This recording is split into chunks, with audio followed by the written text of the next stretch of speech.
Hello everyone, welcome to my channel Learn Physics with MPG.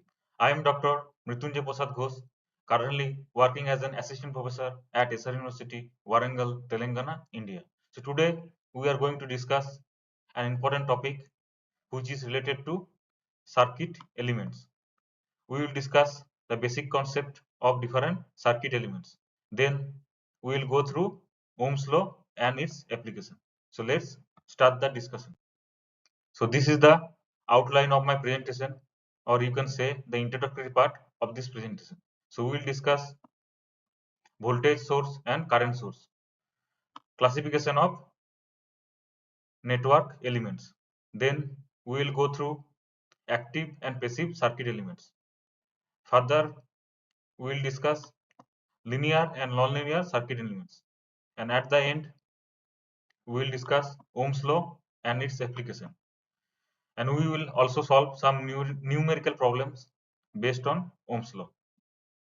So let's start the discussion. So moving to the next slide.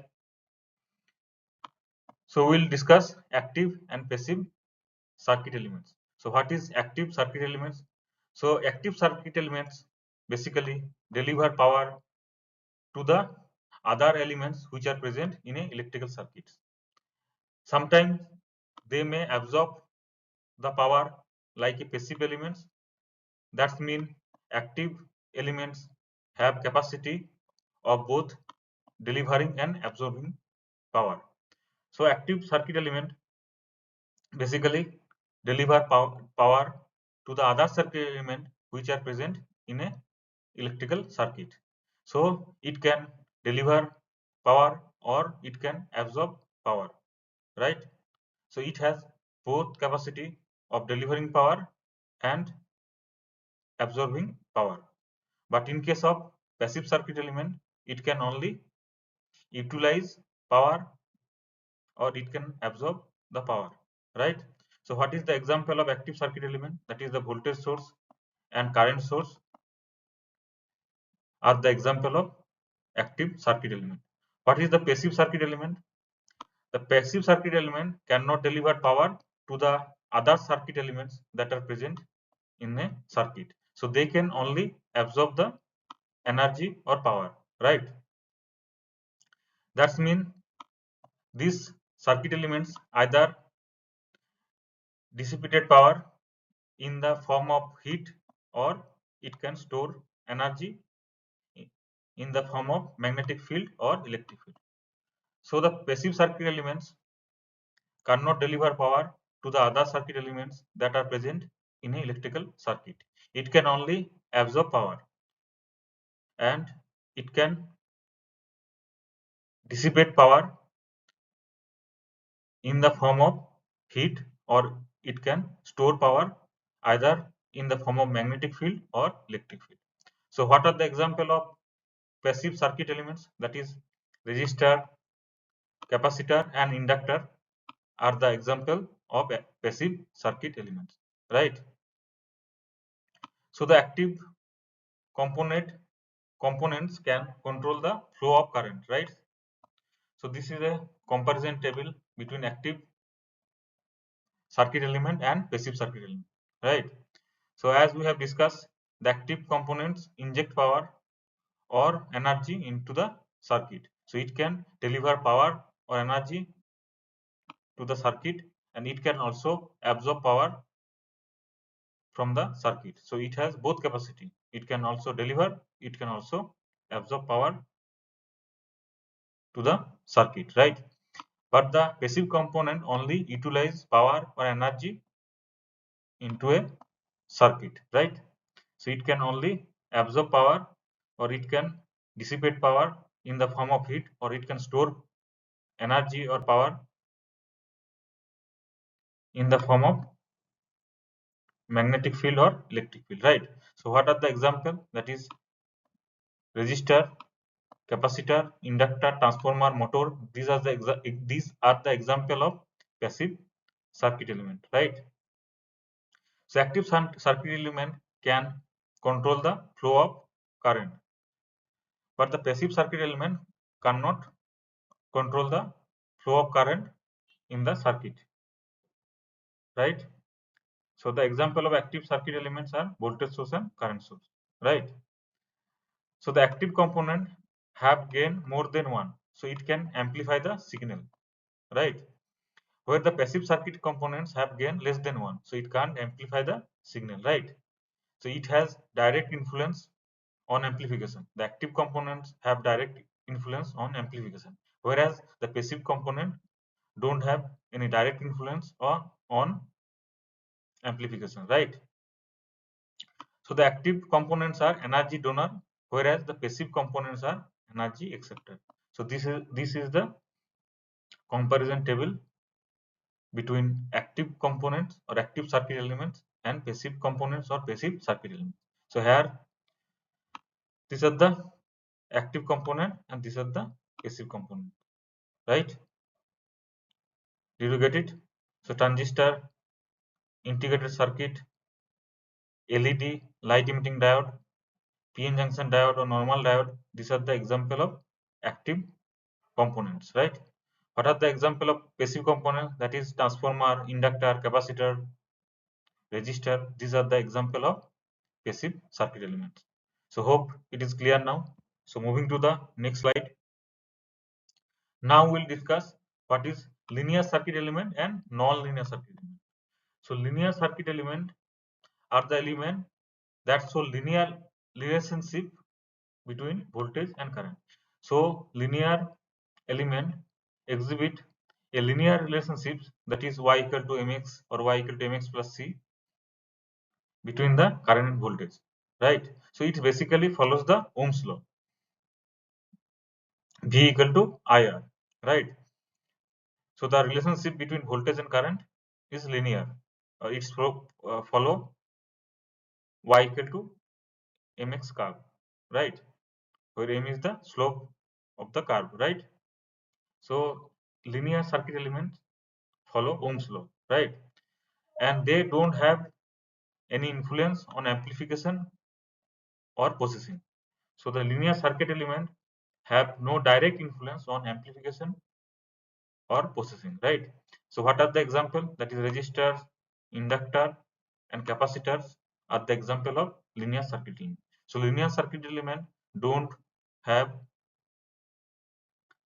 any influence on amplification or processing and they follow Ohm's law, right? So there is a linear relationship between voltage and current. So V equal to IR or Y equal to mx, right? So this is the linear circuit element. What is non-linear circuit element? So non-linear circuit element which do not follow the linear relationship between voltage and current. So the non-linear circuit element doesn't follow the Ohm's law, right? So they don't follow the linear relationship between voltage and current. In simple word, the linear circuit element follow the Ohm's law, whereas the non-linear circuit element doesn't follow the Ohm's law, right? And they have direct influence on amplification or processing. The linear circuit element don't have any direct influence on amplification or processing, but the non-linear circuit element have direct influence on amplification or processing. So the voltage source and current source are the example of non-linear circuit elements, right? It is clear now. So here resistor and inductor, these are the example of linear circuit elements, right? So here V equal to IR or the a linear relationship is follow between voltage and current. Here the PN junction diode, the relationship or the IV characteristic of a PN junction diode is not linear, right?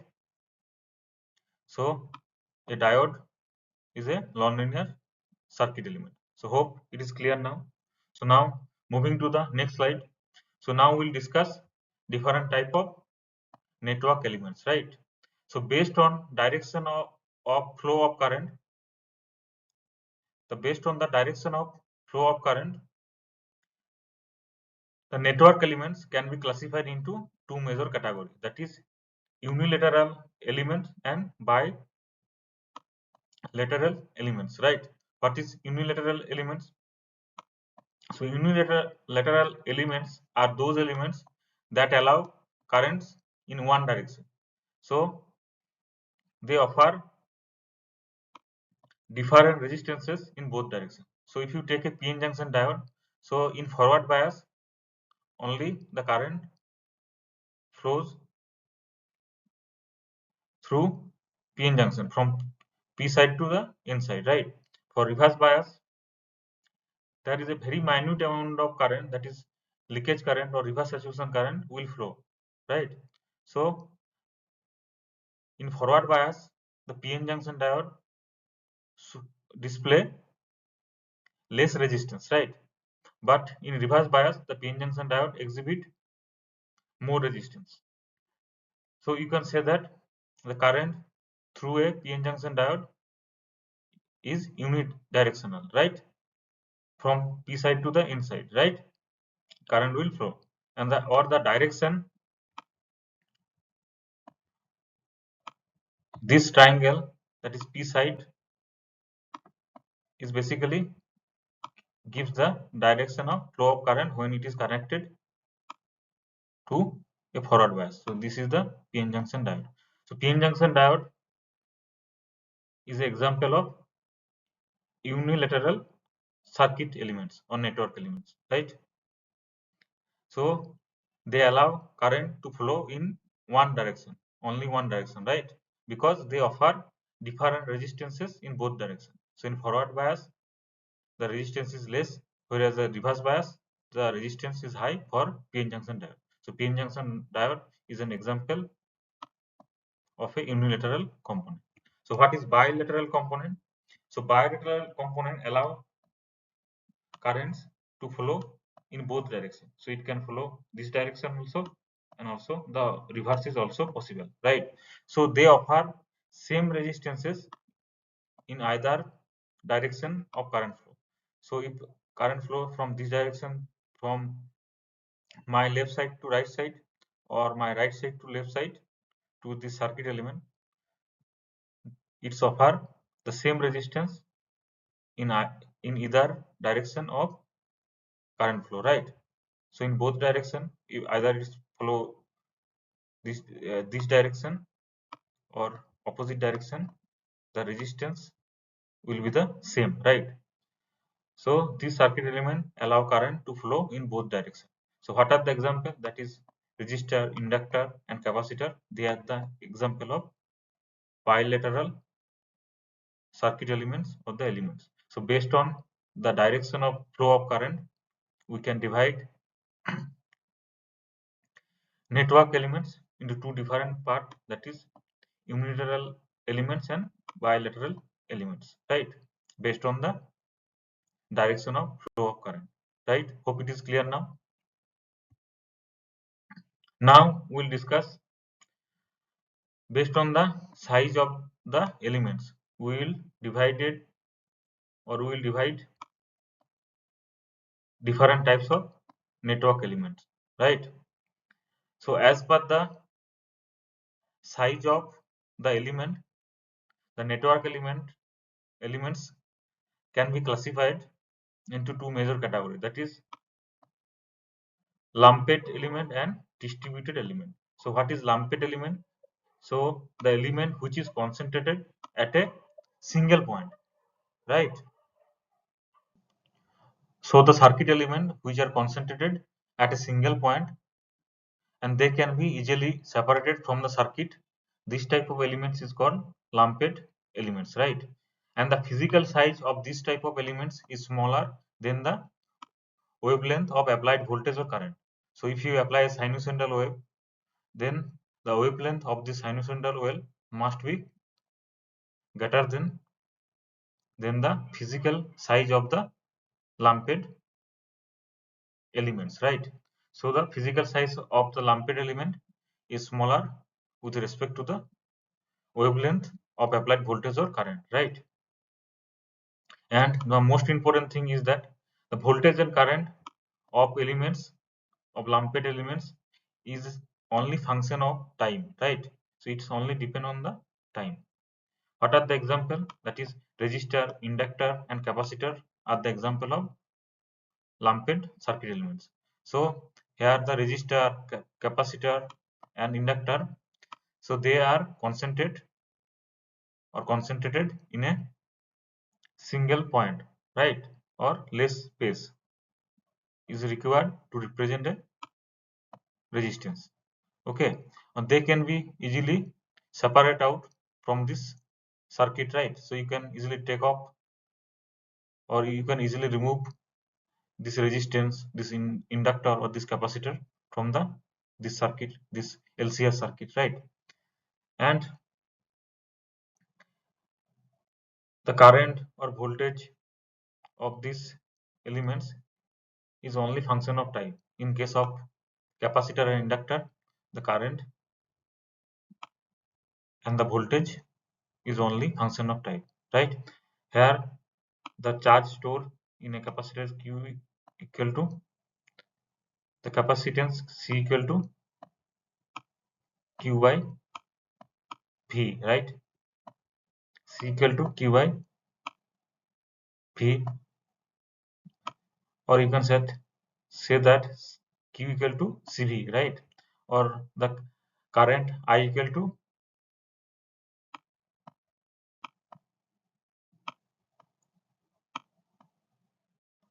C into dV by dt. The current equal to Q by T or dQ by dt, right? So the current through the capacitor is C dV by dt. So it is a only function of time. The current is only function of time, right? So for lumped element, the current and voltage of this type of element is only function of time. So what are the example? That is resistor, inductor, and capacitor are the example of lumped circuit elements, right? Or network elements. What is the distributed elements? So this type of elements, this type of network elements is distributed along the circuit, right? And cannot be separated out from the circuit. So like transmission line, so which is distributed all over the circuit, which is not concentrated at a single point or a less space, right? So it is distributed over the circuit, right? And the physical size is comparable to the wavelength of applied voltage and current, right? And most important thing is that the current and voltage of this type of element are function of both space and time. In case of lumped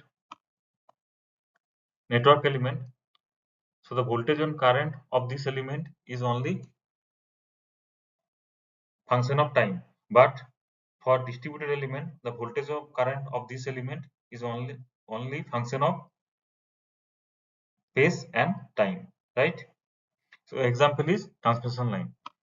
So the lumped network element, it is concentrated in a single point and it can be easily separated out from the circuit.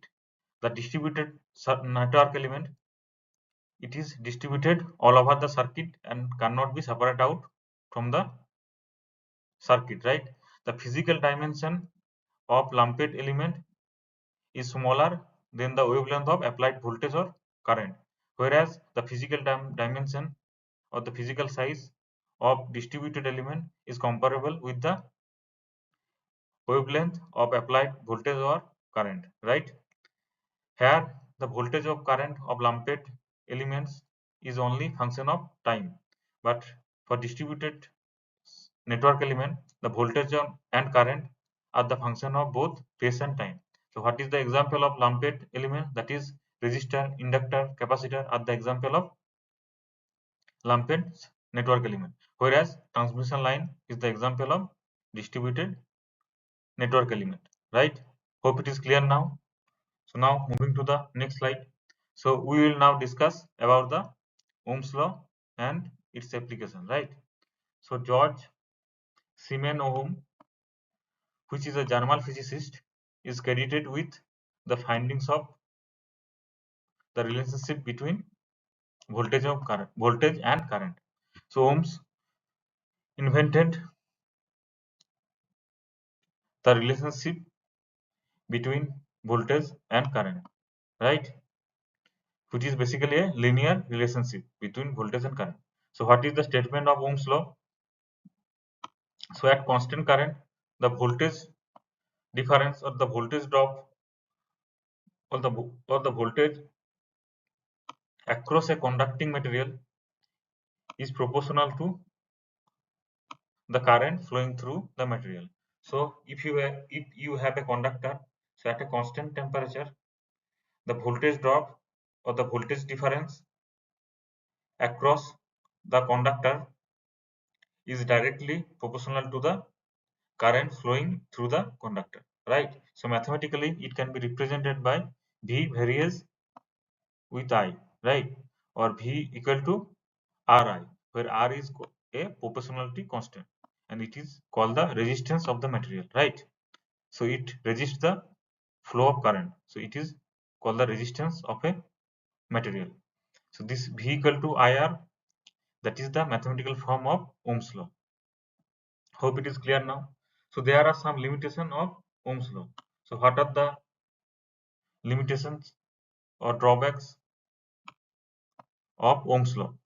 So it is not applicable for non-metallic conductors, right?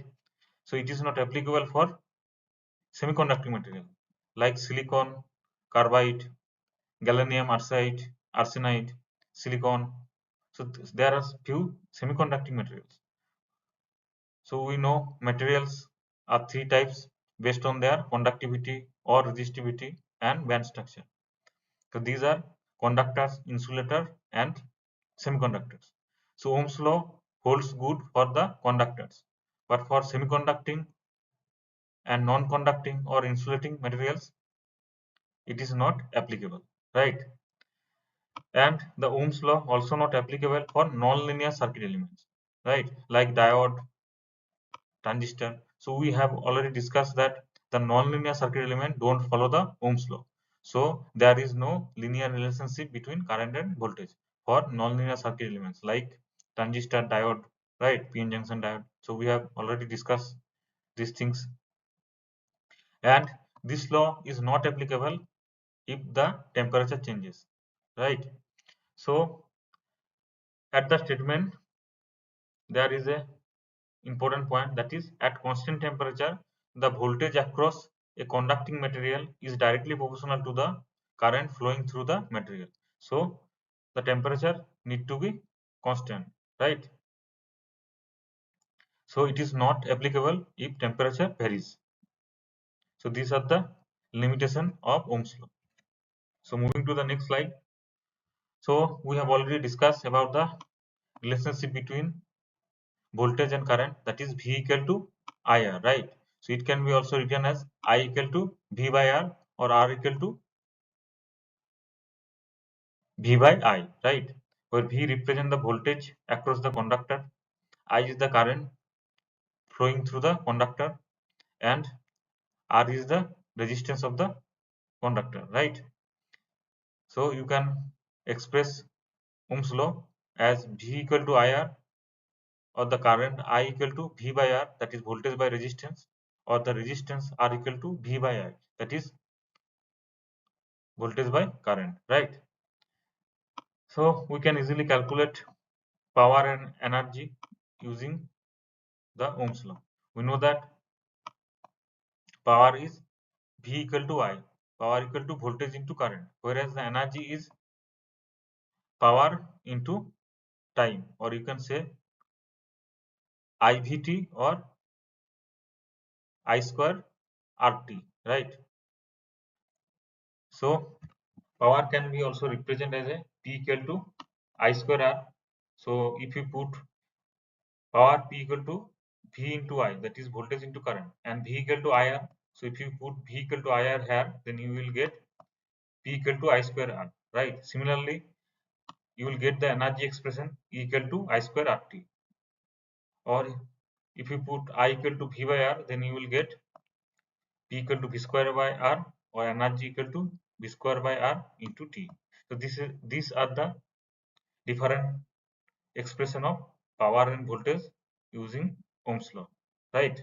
So you need to remember the expression of power and voltage and the expression of Ohm's law, that is V equal to IR, to solve several numerical problems, right?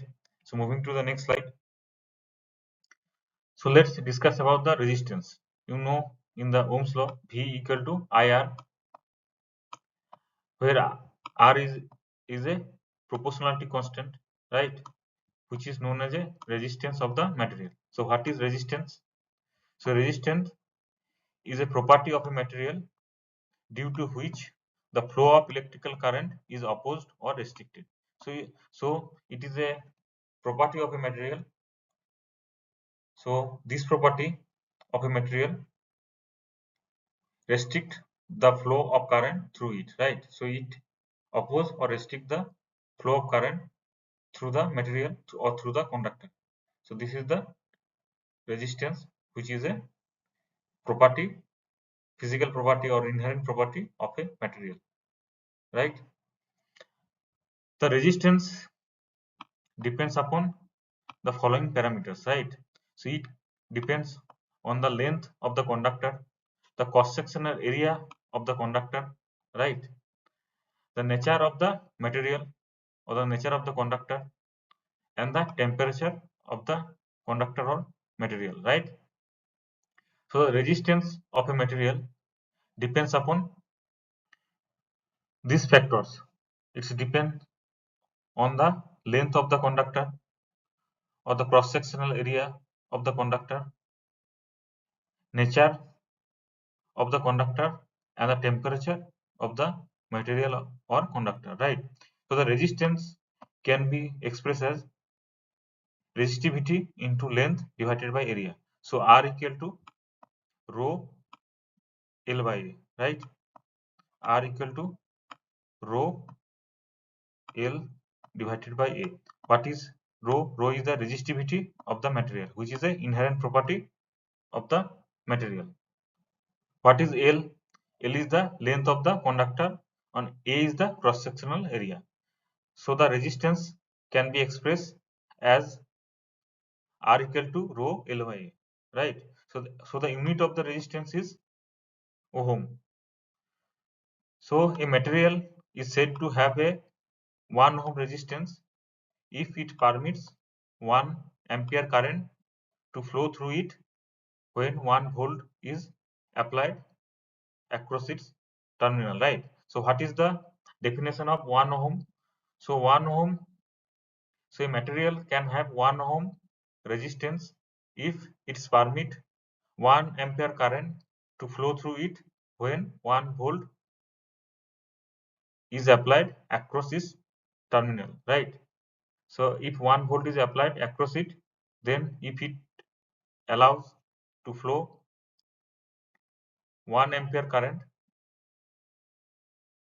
at a constant temperature, then we can say that the material has 1 ohm resistance, right? So this is the definition of 1 ohm, right? Did you get it? So in this figure, the resistivity, that is the property of a material, is depends upon the temperature, right? As the temperature decreases, then the resistivity of the material also decreases, right? And the resistivity is directly proportional, or you can say that the resistance is depends on the resistivity, right? So the resistance R equal to rho L by A, right? So for metal with increase or decrease of temperature, the resistivity either increase or decrease. So it depends on the temperature. The resistivity depends on the temperature, right? So as a result, the resistance also depends upon on the temperature, right?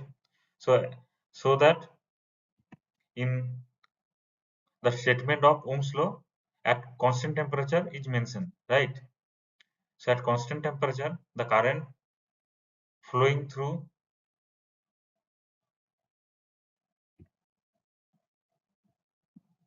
so at constant temperature the voltage drop or the voltage difference across the conductor is directly proportional to the current flowing through the conductor, right? Or you can say in mathematical term V equal to IR, where R is the proportionality constant and it is known as the resistance of the material. So hope it is clear now. As the resistivity depends upon the temperature, the resistance also depends on the temperature, right? So the resistivity is a function of temperature. For that reason, the resistance is also a function of temperature, as it can be expressed R equal to rho L by A, where R is the resistance of the conductor or material, rho is the resistivity, L is the length of the conductor, and A is the cross-sectional area. Hope it is clear now. So moving to the next slide. So we have discussed about the resistances, right? So what is resistance? When current flows through any resistive material, heat is generated by the collision of electrons with other atomic particles, right? So we understand what is resistance, right? We have also gone through the power P equal to IV or I square R or V square by R, right? The power absorbed by the resistor is converted to heat. What is the dissipation energy? That is E equal to I square RT, right? E equal to I square RT. This is the dissipation energy, you can say that. So energy is dissipated in the form of heat. It is I square R T, right? R is the resistance, I is the current flowing through the circuit or flowing through the conductor, and T is the time, is the energy dissipation, right? So what is resistance? A physical device designed to provide resistance in a circuit, right? It control current, divide voltage, and protect components, right? This is the use of resistance. So what is conductance? Conductance is a reciprocal of resistance, right? Or inverse of resistance is called conductance. What is the unit of resistance? That is ohm is the unit of resistance, whereas mho or Siemens is the unit of conductance, right? It is basically reciprocal of resistance. Conductance is basically the reciprocal of resistance. Hope it is clear now. So an electrical heater or an electric heater draws 8 ampere current from 250 volt supply. Then what is the power rating? And we need to also find out the resistance of the heater, right? So the current drawn by the heater is also given, that is 8 ampere, and it is connected to 250 volt supply, right? So what is the power rating? We know that power P equal to IV or VI, right? P equal to IV, right? So you know the current, that is 8 ampere, and the voltage, that is 250 volt, right? So power P equal to VI, that is 8 into 250, and the unit of power is watt, so 2000 watt. So that is the power rating of the electric heater. Then what is the resistance? So if you know the current and voltage, you can easily calculate resistance by using Ohm's law. So V equal to IR, that is the Ohm's law, mathematical form of Ohm's law. So R equal to V by I. So V equal to 250 volt, I equal to 8 ampere. So resistance is 31.25 ohm, right? So it is clear now. So in the next question, or the question number 2, a 10 volt battery supplies a current of 2 ampere for 3 minutes. So a 10 volt battery supplies a current of 2 ampere for 3 minutes. You need to calculate the total power delivered, right? You know that the power delivered E equal to I square RT. We have discussed, that is I square RT, where I is the current, right? R is the resistance, where I is the current, R is the resistance, and small t is the time, right? Equal to I square RT. So the energy delivered is I square RT, or you can say that IVT. It is I, V, and T, or you can say that PT equal to PT, that is power into time, P into T. So use this formula, E equal to VIT or IVT. So the voltage is given, that is 10 volt, current is given 2 ampere, and the time is 3 minutes, means 180 seconds.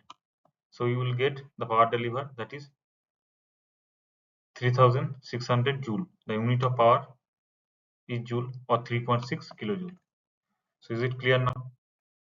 Next we will discuss the next problem, that is what will be the current drawn by a lamp rated at 250 volt and 40 watt connected to a 230 volt supply. So we need to calculate the current drawn by a lamp which is rated at 250 volt and 40 watt and connected to a 230 volt supply, right? So first you need to calculate the resistance. You know the resistance, you know the power P equal to, the expression of power P equal to V square by R, right? Or R equal to V square by P. So you can easily calculate the resistance, that is 1562.5 ohm, right? So if you know the resistance and you know the voltage that is connected to the lamp, so you can easily calculate the current using Ohm's law. So the current I equal to V by R. So as per the Ohm's law, V equal to IR. So I equal to V by R. So 230 divided by 1562.5. So the current drawn by the lamp is 0.1472 ampere when it is connected to 230 volt supply, right? It is clear now. In the next problem, the problem number 4, a battery has EMF of 12.8 volt and supplies a current of 3.24 ampere, right? So you need to calculate the resistance of the circuit and how many coulombs leave the battery in 5 minutes. So you need to calculate the charge Q in terms of coulomb that leaves the battery in 5 minutes, right? So here voltage is given, current is given, so you can easily calculate the resistance by using Ohm's law, V equal to IR or R equal to V by I. So V equal to 12.8 volt and I equal to 3.24 ampere. So you can easily calculate the resistance, that is 3.95 ohm, right? You know that the current I equal to Q by T, right? Charge divided by time, Q by T. So what is Q? Q equal to IT, current into time. So in 5 minutes means 5 into 60 second. So that is 300 second. So current into time in second, that is 3.24. That will be the 300 second. So 3.24 into 300. So the unit of charge is coulomb, right? So you will get 960 coulomb. So this much charge in terms of coulomb leaves the battery in 5 minutes. So hope it is clear now. So in this lecture we have discussed about the voltage source, current source, linear, non-linear circuit elements, active, passive circuits elements, right? We have discussed about the lumped and distributed circuit elements or the network elements. We have discussed about the Ohm's law, its limitation and the application of Ohm's law. We have solved some numerical problem based on Ohm's law, right? Hope it is clear now and you have understood the lecture right? So thank you for your patience.